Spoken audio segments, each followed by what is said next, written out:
Money in the Bank 2021 has officially went off the air.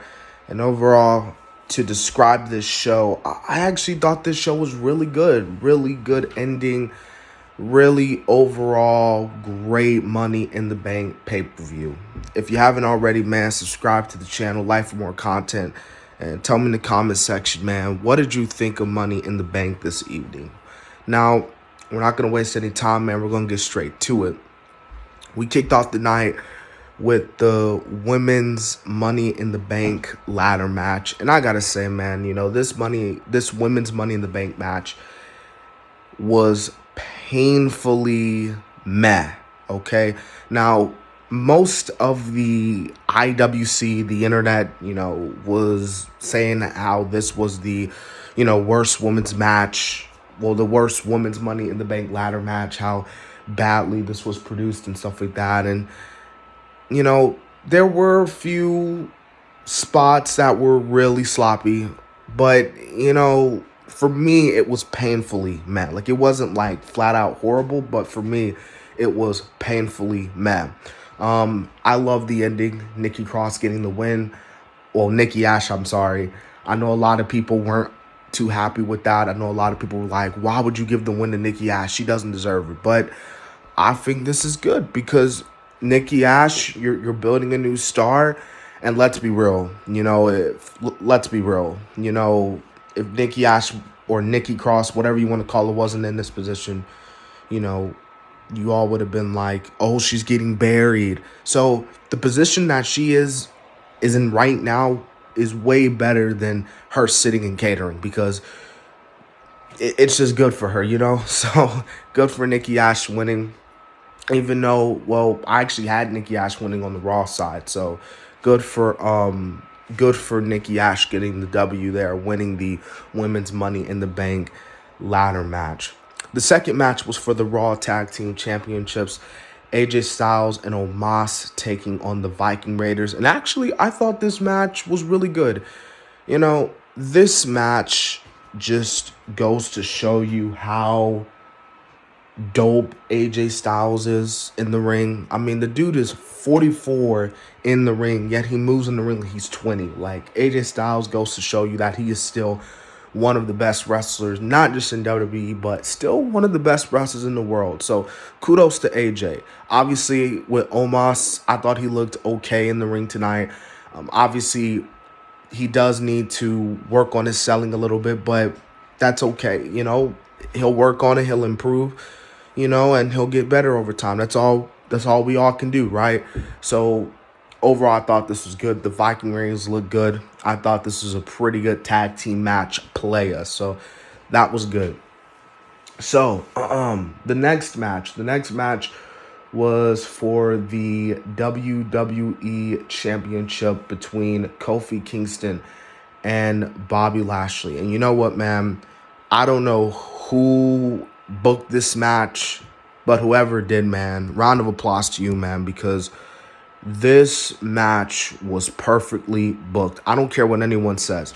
Bobby Lashley, you're building him and you are posing him as this threat, believable, unstoppable monster. And that is exactly what Bobby Lashley did tonight. There was obviously no chance in hell that Kofi Kingston was going to win. So having Lashley just kill Kofi, and that's what he did tonight. And props to Kofi for selling. He did a good job selling too. It was perfect.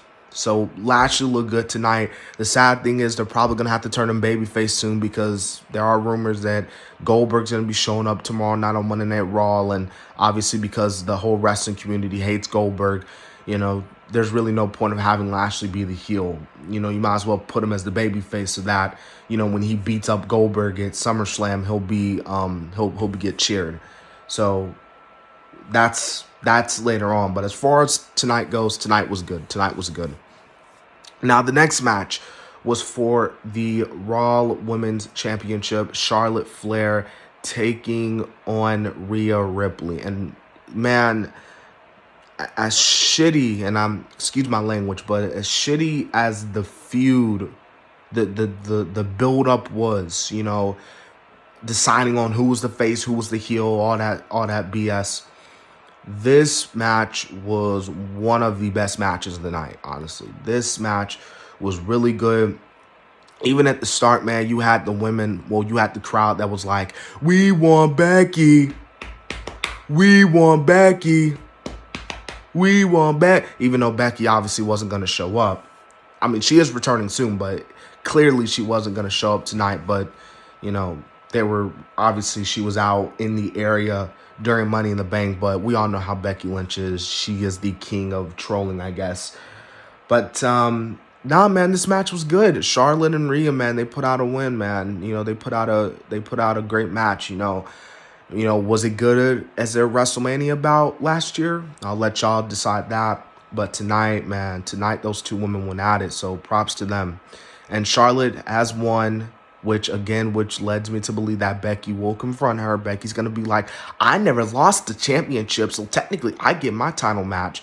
And who knows, man, you add Rhea to the mix, you'll probably either get Becky versus Charlotte or Rhea, Charlotte, Becky at SummerSlam. Either way, it's going to deliver either way. So the next match, we had the men's Money in the Bank ladder match. This was match of the night for me. This was dope. This was awesome. So many spots. Ricochet looked awesome. The Kevin Owens ladder spot, I hope Kevin Owens didn't seriously injure himself. I mean, all around dope. Ron's looked good. Johnny Drip, John Morrison looked good. I mean, John Morrison got a huge pop. I think he had the biggest reaction out of the entire, out of all the participants in the ladder match. Drew got booed, which kind of makes sense, I guess. It sucks for me because I am a Drew fan, but then again, Drew has been catapulted in the main event scene a lot, so obviously the fans are starting to turn on him a little bit. But, yeah, man, Jinder comes out, tags Drew, which it's going to set up Jinder versus Drew at SummerSlam most likely. But Big E wins the Money in the Bank, the men's Money in the Bank ladder match. This was dope. This was so surreal. You can tell Big E's reaction was genuine, and it was just awesome. And like I said, man, this is a great men's Money in the Bank match. Easily match of the night for me. Now, we get into the main event, ladies and gentlemen, the Universal Championship title match. Spear versus Spear, the dream match. Edge versus Roman Reigns, the head of the table, the tribal chief. And my God, now, of course, you're going to have your fans that will be like, this match started off slow. But I think that's what I love about, Roman's matches. They start off a little slow, but then the intensity builds up and rises up because you don't want to just go at it. You gotta slowly increase the intensity, and that's what they did tonight with this match. Edge looked great as always. Roman doing his heel work, awesome. Even though you had a lot of false finishes, ref bump, Usos coming in, the Mysterios, Rons coming in, all that. But either way, man, the match was good. Roman Reigns, man, after he defeats Edge, he gets on the mic and says, now the whole world will acknowledge me. And then we get the 16-time world champ, John Cena. Big match, ladies and gentlemen. John Cena basically confronts Roman Reigns, and the show goes off the air.